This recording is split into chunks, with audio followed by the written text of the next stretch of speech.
আপনাদের পাওয়ার কেন এক্সারসাইজ হচ্ছে না বলেছি, ডকুমেন্ট এভিডেন্সের উপরে বলেছি। আমরা এবারে ছাড়বো না, পশ্চিমবঙ্গে মমতা ব্যানার্জিকে কিছু বেআইনি কাজ করতে দেব না, দশকর্মা ভান্ডার বানাতে দেব না।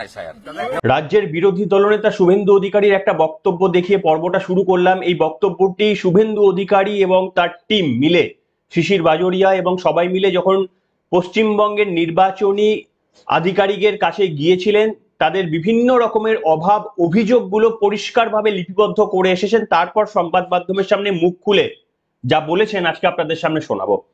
এবং তিনি বলেছেন যে তিনি করতে দেবেন না এবারে এই এসআইআর প্রক্রিয়াটাকে যেভাবে খুশি তৃণমূল কংগ্রেসের হাতিয়ার করে উঠতে তারা দেবেন না বলেছেন। আমি বিশ্বাস করি যে শুভেন্দু অধিকারী তার যতটা সম্ভব তার সীমিত চেষ্টা দিয়ে তিনি করার চেষ্টা করবেন, কিন্তু তিনি সফল হবেন কিনা সেটা ডিপেন্ড করছে যে বাকি আধিকারিকরা তারা কতটা টাকার কাছে বিক্রি হয়ে গিয়েছেন বা আদৌ হয়েছেন কিনা তার উপর। দেখুন, আমি একটা খবর দেখাবো। এই খবরটা শুধু পড়লে হয়তো আপনারা অনেকে পড়েছেন, কিন্তু এই খবরটার কতজন গুরুত্ব বুঝতে পেরেছেন আমি জানি না। গতকাল রাতে আনন্দবাজার পত্রিকায় ঠিক রাত ঘড়ির কাঁটায় আমি অন্তত ঘড়িটা দেখেছি যে রাত 10টার নাগাদ এই খবরটি প্রকাশ্যে এসেছে। কি, কোন্নগরে অসুস্থ বিএলওর পরিবারের সঙ্গে ফোনে কথা মুখ্যমন্ত্রী মমতার, পাঠিয়ে দিলেন 1 লক্ষ টাকার সাহায্য। আপাত দৃষ্টিতে মনে হচ্ছে যে একটা ঘটনা, মমতা বন্দ্যোপাধ্যায় এক অসুস্থ বিএলওকে টাকা পাঠিয়ে দিলেন, কিন্তু এর ভেতরের রাজনীতিটা যদি আপনি বুঝতে পেরে থাকেন তাহলে ভালো, আর যদি বুঝতে না পেরে থাকেন তাহলে আমার এই বক্তব্যটা শোনার পর আপনি বুঝতে পারবেন যে কত বড় খেলাটা খেলে দিলেন মমতা বন্দ্যোপাধ্যায়, কি বিপজ্জনক খেলাটা মমতা বন্দ্যোপাধ্যায় খেললেন। আজকে বক্তব্যটা শোনার পরও যদি মনে হয় যে না, আমার বক্তব্যটা এমনি শুধু কতগুলো কথা, এর কোনো যুক্তি নেই, এর কোনো সারবত্তা নেই, ডিসলাইক করে বেরিয়ে যাবেন। আর যদি মনে হয় যে আমি এমন একটা তথ্য আপনাদের সামনে দিলাম যে তথ্যটা আপনারা একেবারে ভেতর থেকে সম্মতি জানালেন, তাহলে অবশ্যই আপনাদের মতামতটা লিখে জানাবেন, ভুলবেন না। নমস্কার, আমি প্রলয়। প্রত্যেক দিনের মতো আরো একবার আপনাদের সামনে আমি হাজির হয়েছি। এসআইআর প্রক্রিয়া যে পশ্চিমবঙ্গে কতটা ইম্পর্টেন্ট সেটা আজকে পশ্চিমবঙ্গের প্রত্যেকটি নাগরিক, সে তৃণমূল হতে পারে, সে বিজেপি, সিপিএম, কংগ্রেস, যে কোনো রাজনৈতিক দলের হতে পারে, তারা দেখতে পাচ্ছে। তার কারণ পরিষ্কারভাবে ওই বিভিন্ন রকমের চেকপোস্টে যেভাবে পালিয়ে যাওয়ার ভিড় নজর পড়ছে। কেউ বলছে আমি 2019-এ এসেছি, কেউ বলছে আমি আরো আগে এসেছি। তারা ক্রমাগত আমাদের এখানে ছিল এমনটা নয়, তারা পুরসভার অস্থায়ী ঠিকাকর্মী হিসাবে কাজ করেছিল। তারা 2 থেকে 3 বার, কেউ কেউ বলছেন 2 বার, কেউ বলছে 3 বার আমি ভোট প্রক্রিয়ায় অংশগ্রহণ করেছি।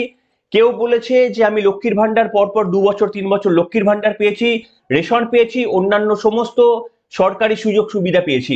যারা এদেরকে ভেরিফাই না করে সরকারি সুযোগ সুবিধা পাইয়ে দিল, যে দালালরা এদেরকে কার্যত আমাদের বিভিন্ন রকমের ভারতীয় ডকুমেন্ট বানিয়ে দিল, তাদের পানিশমেন্টের ব্যবস্থা করলো না আমাদের দেশের একটিও কোনো সংস্থা। তাই মমতা বন্দ্যোপাধ্যায়কে আগের দিন আলোচনা করেছি, আজকে আমি বেশি বলবো না এ নিয়ে। আমার শুধু একটাই বক্তব্য, আপনারা মাথায় রাখবেন যে যারা মমতা বন্দ্যোপাধ্যায়কে একাদোষী সাব্যস্ত করছেন সেটা করবেন না। তার কারণ হচ্ছে নিশ্চিতভাবে মমতা বন্দ্যোপাধ্যায়ের মতো রাজনৈতিক নেতৃত্বদের এই রকম ভাবে এই যা ইচ্ছা তাই করে গেছেন, এতদিন নজরদারি নেই, এমনকি যারা করলেন তাদের বিরুদ্ধে কোনো শাস্তিমূলক ব্যবস্থা নেওয়ার কোনো ব্যবস্থা করলো না। তার কারণ যদি কেন্দ্রীয় সরকার মনে করে যে পশ্চিমবঙ্গের সীমান্তটা সেটা পশ্চিমবঙ্গের সীমান্ত, ভারতের সীমান্ত নয়, তাহলে আমাদের কিছু বলার নেই। তাহলে অমিত শাহ ওরা যা করেছে ঠিক করেছে। কিন্তু পশ্চিমবঙ্গের সীমান্তটা অন্যান্য রাজ্যের সীমান্তের মতো যদি তারা মনে করতেন এটা ভারতবর্ষের সীমান্ত, তাহলে নিশ্চিতভাবে এর দায়বদ্ধতা এটা অমিত শাহের স্বরাষ্ট্র মন্ত্রকের। আমি আপনাদের সামনে এই মমতা বন্দ্যোপাধ্যায়ের বক্তব্যের গুরুত্বটা যদি বলি, আপনারা আটকে উঠবেন। দেখুন, মমতা বন্দ্যোপাধ্যায় যেটা করলেন, গতকাল রাত্রিরে ফোন করেছিলেন নাকি, পরিবারের সঙ্গে কথা বললেন, ফোন করলেন, 1 লক্ষ টাকা পাঠিয়ে দিলেন।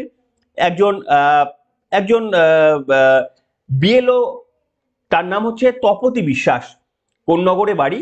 তিনি নাকি তার পরিবার দাবি করেছে তিনি বিএলওর কাজ করতে করতে রাত জেগে এনুমারেশন ফর্ম ওইগুলো ভরতে, অনলাইনে ফিল আপ করতে করতে তিনি অসুস্থ হয়েছে, তার মাথায় রক্তক্ষরণ হয়েছে। কত বিএলও পশ্চিমবঙ্গে কাজ করছে আমার কাছে এই মুহূর্তে তথ্যটা আমি নিয়ে এসে হাজির হইনি, ভুলে গিয়েছিলাম। তো ধরুন আমার ধারণা 50-60 হাজার হয়তো বিএলও কাজ করছে। এদের মধ্যে এই এত বড় 1 মাসে কেউ অসুস্থ হবে না, কারোর কোনো রকমের প্রবলেম হবে না, একটা এত বড় সংখ্যার মধ্যে কেউ কেউ অসুস্থ হবে না, এটা কেউ দাবি করতে পারে? পারে না। কিন্তু দেখুন, মমতা বন্দ্যোপাধ্যায় যদি একজন বিএলওর অসুস্থতা হওয়ার খবরে 1 লক্ষ টাকা পাঠিয়ে দেন, আমার আপনার করের টাকা, আমাকে আপনাকে জিজ্ঞাসা না করে, কেন জিজ্ঞাসা করেনি? তার কারণ এটা হচ্ছে, আমরা মমতা বন্দ্যোপাধ্যায়কে আমাদের অ্যাকাউন্টগুলো ডেবিট করার পারমিশন দিয়ে দিয়েছিলাম যেদিন লাস্ট বার মমতা বন্দ্যোপাধ্যায়কে 2021 সালে ভোট প্রক্রিয়ায় আমরা জিতিয়ে দিয়েছিলাম। সেই দিনই আমরা অটো ডেবিটের পারমিশন দিয়ে দিয়েছিলাম আমাদের অ্যাকাউন্টগুলো থেকে, তিনি ইচ্ছা মতো করে তিনি করতে পারেন। কিন্তু আমরা কি এগ্রি? তার কারণ হচ্ছে, আজকে এই ঘটনাতে আপনি বুঝতে পারছেন কি ভয়ানক খেলা হবে, যে সমস্ত বিএলওরা যারা অসৎ উদ্দেশ্যে, যারা তৃণমূল কংগ্রেসের একটা বড় অংশের বিএলওরা ভালোভাবে কাজ করছেন, শুভেন্দু অধিকারীও সে কথা বললেন, কিন্তু যে সমস্ত বিএলওরা অসৎ উদ্দেশ্যে কাজ করছেন, শাসক দলের ঘনিষ্ঠ হয়ে কাজ করছেন, বা অন্যান্য বিএলওরা যারা ছুত খুঁজছিলেন, তাদের কাছে কত বড় অপরচুনিটি। তারা ভাবছেন এইটার মধ্যে দিয়ে গলে গিয়ে তারা একেবারে কেউ অসুস্থ হয়ে পড়বেন, বা যদি কেউ অসুস্থ হয়ে পড়েন তাহলে এইটা ইনফর্ম করে বলবেন যে আমি এসআইআর কাজ করতে গিয়ে অসুস্থ হয়ে গিয়েছি, রাজ্যের মুখ্যমন্ত্রী তৎক্ষণাৎ 1 লক্ষ টাকা পাঠিয়ে দেবেন। অর্থাৎ লম্বা লাইন পড়ে যাবে কয়েকদিনের মধ্যে, হয়তো এরকম দেখলেও অবাক হবেন না।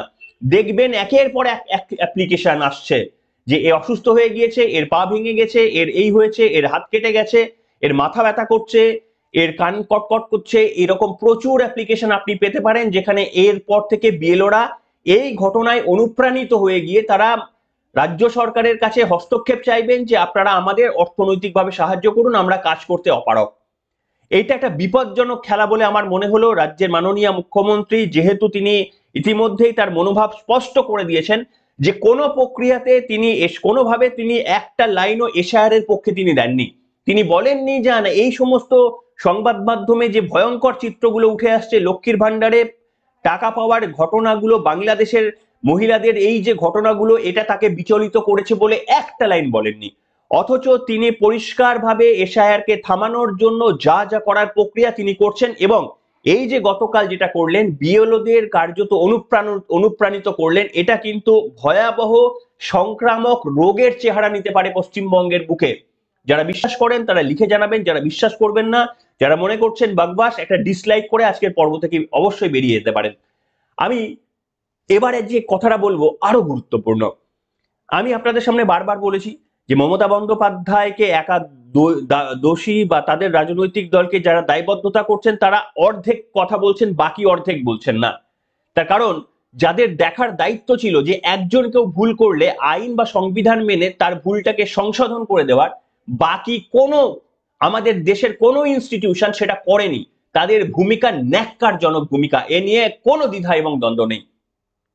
মুখ্যমন্ত্রীর আমলে যদি এত দুর্নীতি, এত কিছু হয়, তার দায় যদি মুখ্যমন্ত্রীর একার হয়, আমি মানবো না। তার কারণ ভারতবর্ষের এত ইনস্টিটিউশনস গুলো কেউ তার দায়বদ্ধতা নেননি, প্রত্যেকের দায়বদ্ধ। প্রত্যেকটি ইনস্টিটিউশন, আমাদের মাননীয় রাষ্ট্রপতি, আমাদের সুপ্রিম কোর্ট, আমাদের হাইকোর্ট, আমাদের প্রধানমন্ত্রী, আমাদের স্বরাষ্ট্রমন্ত্রী, আমাদের প্রত্যেকটি সংবিধানের পিলার, প্রত্যেকে দায়বদ্ধ। তার কারণ এরা কনফার্ম করতে পারেনি পশ্চিমবঙ্গে, একটা তো রাজ্য, ভারতবর্ষের অঙ্গরাজ্যে দুর্নীতিকে আটকাতে যা যা করার প্রয়োজন ভারতবর্ষের সংবিধান অনুযায়ী, আইদার সংবিধানে সেই প্রভিশনস গুলো নেই, আর যদি সংবিধানে সেই প্রভিশনস গুলো থাকে তাহলে তার ফাঁক গলেও যে বেরিয়ে যাওয়া যায়, সেইটা রাজ্যের মুখ্যমন্ত্রী মমতা বন্দ্যোপাধ্যায় করে দেখাতে পারলেও কেউ কিছু করতে পারেনি। এটা পশ্চিমবঙ্গের মানুষ, আমরা দেখিয়ে দিয়েছি গোটা দেশকে যে কিভাবে অগণতান্ত্রিক একটা দল দিনের পর দিন ক্ষমতায় থাকতে পারে, এবং তারা এখন চেষ্টা করছে এসআইআর কে বন্ধ করতে। আমি বিরোধী দলনেতা শুভেন্দু অধিকারীর একটা বক্তব্য শোনাবো। বক্তব্যটি শুভেন্দু অধিকারীর, যিনি বলছেন যে এই নির্বাচন কমিশন, তাদের ভূমিকায় আমরা অসন্তুষ্ট, তারা সঠিকভাবে কাজ করছে না। আপনি ভাবুন যে নির্বাচন কমিশন, কেন্দ্রে এই মুহূর্তে কংগ্রেস নেই, অন্য কোনো রাজনৈতিক দল নেই, রয়েছে বিজেপি।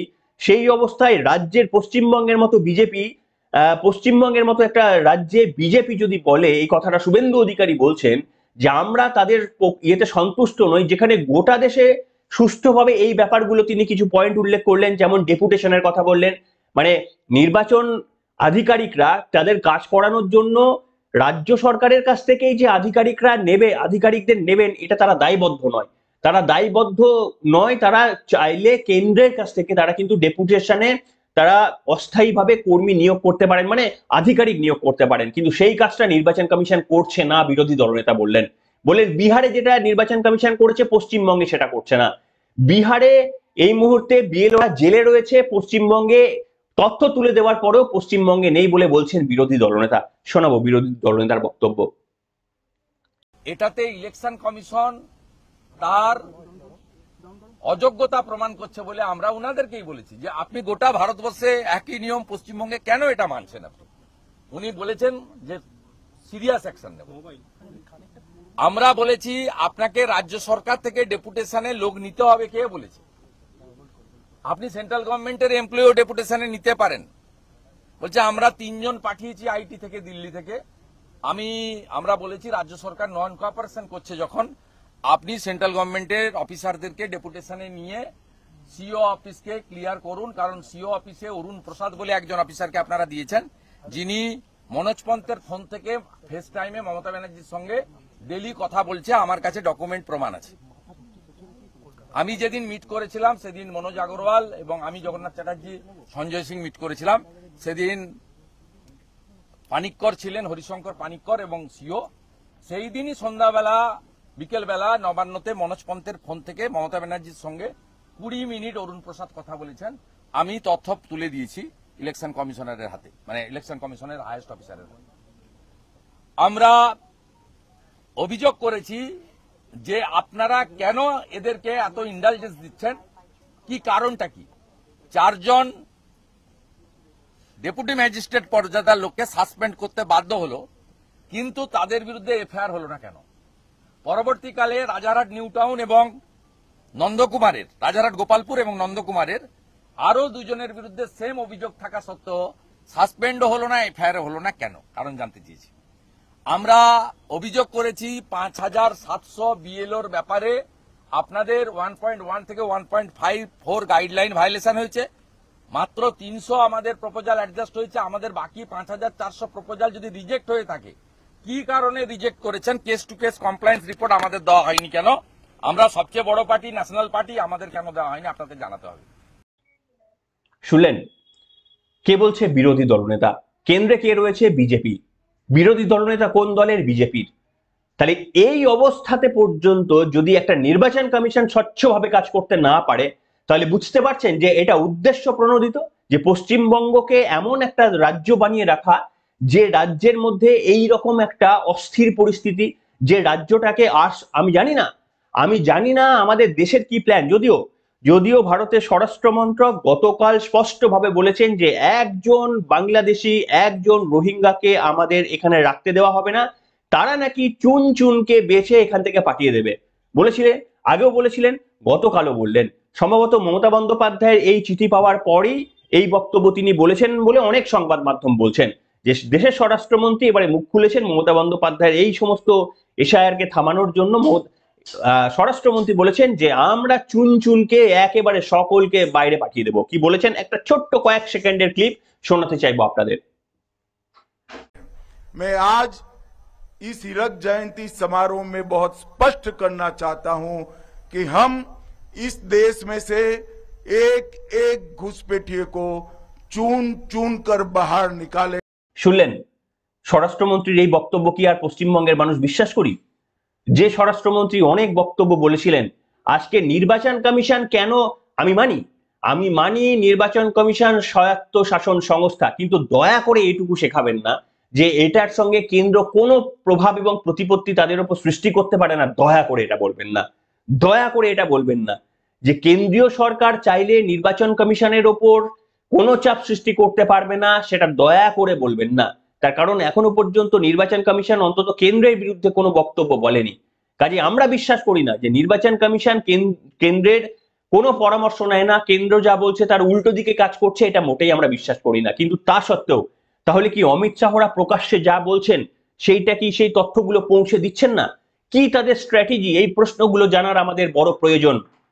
তার কারণ আপনারা পশ্চিমবঙ্গে থাকেন না, আপনারা ভোটের সময় 2 দিন আসবেন, আপনারা প্রচার করবেন, তারপরে পশ্চিমবঙ্গের এই মানুষগুলো মারা যাওয়ার পরেও নির্বাচনে অংশগ্রহণ যারা করবেন, আজকে আর এই 5-6 মাস পরে ভোট, এখন তার মানে আপনি ভেবে দেখেছেন এই 5-6 মাস পরে ভোটে কত মানুষের মৃত্যু আর 5-6 মাসের মধ্যে হতে চলেছে আন্দাজ করতে পারছি তো আজকে আমরা এইখানে দাঁড়িয়ে কত মানুষ জানেও না আর 5 মাসের মধ্যে হয়তো তাদের মৃত্যু হবে। তার কারণ এই নোংরা পশ্চিমবঙ্গের পলিটিক্স, যেখানে রাজ্যের মুখ্যমন্ত্রী মমতা বন্দ্যোপাধ্যায় এই এসআইআর কাজ করতে গিয়ে বিএলওদের পরিবারকে টাকা দিচ্ছে, অন্য কোনো সাধারণ মানুষের যদি মৃত্যু হয়ে যায় বলছে এসআইআর আতঙ্কে মৃত্যু হয়েছে, তাদের ক্ষতিপূরণ দিয়ে দিচ্ছে।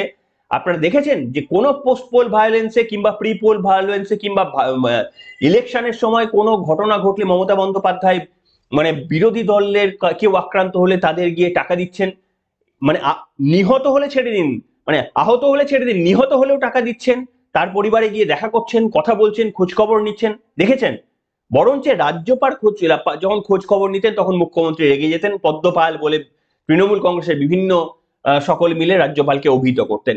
এই যদি পরিস্থিতি পশ্চিমবঙ্গে চলতে থাকে তাহলে আমাদের কিন্তু ভাবতেই হবে, আমাদের ভাবার সময় হয়ে গিয়েছে যে মমতা বন্দ্যোপাধ্যায় হয়তো দুর্নীতিটা করলেন, বা তাদের দল হয়তো, মমতা বন্দ্যোপাধ্যায় নিজের কথা আমি বলছি না, ব্যক্তি মমতা বন্দ্যোপাধ্যায়কে আমি বলছি না, আমার কাছে কোনো প্রমাণ নেই, আমি বলতে পারি না, কিন্তু তাদের রাজনৈতিক দল হয়তো সৎ উপায়ে পশ্চিমবঙ্গকে নিয়ে যেতে পারলো না। কিন্তু এই অসৎ উপায়ে নিয়ে যাওয়ার জন্য তাদেরকে বাধা দেওয়ার যে সংবিধানের দায়িত্ব ছিল, সেই সংবিধানের রক্ষাকর্তারাও কি ফেল করলেন না? মমতা বন্দ্যোপাধ্যায়ের রাজত্বে এই দুর্নীতিগুলো যাদের মানে আটকানোর কথা ছিল, যে বাংলাদেশিদের আটকানোর কথা ছিল, যে বাংলাদেশিদের আগেই ফেরত পাঠিয়ে দেওয়ার কথা ছিল, এই তথ্য কেন কোনো ইন্টেলিজেন্স ডিপার্টমেন্ট দিতে পারলো না যে পশ্চিমবঙ্গে লাখে লাখে রোহিঙ্গারা বসে রয়েছে, ক্রমাগত ঢুকছে? এসআইআর এর জন্য কেন অপেক্ষা করতে হবে এই চিত্র দেখার জন্য যে এত লক্ষ পশ্চিমবঙ্গে ঘুষপেটিয়ে ঢুকে রয়েছে? অনেক ঘুষপেটিয়ার কথা বলেন অমিত শাহ, প্রত্যেকটা নির্বাচনে বলেন ঘুষপেটিয়ার কথা, কিন্তু সেই ঘুষপেটিয়ার বিরুদ্ধে আমাদের অমিত শাহের দপ্তর এখনো পর্যন্ত ভিজিবল কোনো পদক্ষেপ তারা নিয়েছেন? যদি নিতেন তাহলে এদের মধ্যে থেকেই কেউ কেউ বলছে আমি 5 মাস আগে এসেছি, আমি 6 মাস আগে এসেছি, আমি ডাক্তার দেখাতে এসেছি, আমি ফিরে যাইনি, তার কোনো ব্যবস্থা তারা করেছেন?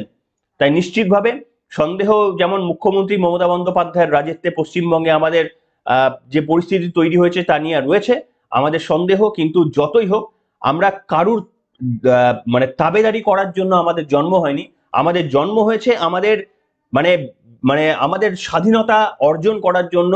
আমরা স্বাধীন হয়েছি 1947 সালে, কিন্তু এখনো পর্যন্ত আমাদের পরাধীন করে রেখে দেওয়া হয়েছে। সেই অ্যাকচুয়াল স্বাধীনতা পাওয়ার জন্য যতদূর পর্যন্ত লড়াইটা করতে হয় ততদূর পর্যন্ত লড়বো, কিন্তু সেই লড়াইয়ে আপনাদের পাশে থাকার বড়ই প্রয়োজন। আপনারা যদি পাশে থাকেন তাহলেই তো এই ছোট্ট ছোট্ট করে সাহস পেয়ে একেবারেই সেই জায়গায় আসতে পারি। তা নাহলে এতদিন পর্যন্ত দেখবেন সংবাদ মাধ্যমের একটা বড় অংশ তারা অত্যন্ত ভালো কাজ করছেন, ইউটিউবের একটা বড় অংশ ভালো কাজ করছেন, কিন্তু তারা মূলত শুধুমাত্রই মমতা বন্দ্যোপাধ্যায় এবং তাদের দুর্নীতি নিয়ে ব্যাপারটাকে সীমাবদ্ধ করে ফেলে আসলে যারা সংবিধানের এই যে ইডি সিবিআই যারা আরজি করের ঘটনাটাকে চেপে দেওয়ার চেষ্টা করলেন, আপনারা বলবেন যে এভিডেন্স নষ্ট করে দিয়েছে। আরে ভাই, এভিডেন্স যারা নষ্ট করলো তাদেরও তো খুঁজে বার করার দায়িত্ব ছিল এই কেন্দ্রীয় তদন্তকারী সংস্থার। যারা এটা করলেন না তাদের শাস্তি কিন্তু সমানভাবে আমাদের কাছে কাম্য। তাই শাস্তি শুধুমাত্র যারা অপরাধ করলেন পশ্চিমবঙ্গের যে রাজনৈতিক দলটি তাদের শুধু নয়, যারা তাদেরকে অপরাধ করতে সাহায্য করলেন তাদের শাস্তিও সমানভাবে কাঙ্ক্ষিত আমাদের কাছে। যদি সমর্থন করেন লিখে জানান আজকের এই পর্বে। এখনকার মতো এখানেই।